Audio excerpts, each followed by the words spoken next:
What were the three best books you read last year outside of the investment field? Well, even one will do. I'll give you. I'll tout a book first that I've read, but that isn't available yet. But it will be in September.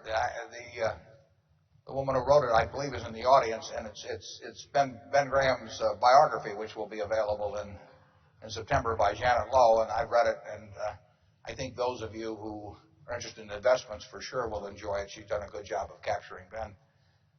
One of the books I enjoyed a lot was written also by a shareholder who's not here because he's being sworn in, I believe today or tomorrow, maybe tomorrow, as head of the Voice of America. And that's Jeff Cowan's book, which is on the People versus Clarence Darrow. It's the story of the Clarence Darrow trial for essentially jury bribery in Los Angeles back around 1912 when the McNamara brothers had bombed the LA Times. And it's a fascinating book. Jeff uncovered a lot of information that previous biographies of Darrow didn't have. I think you'd enjoy that.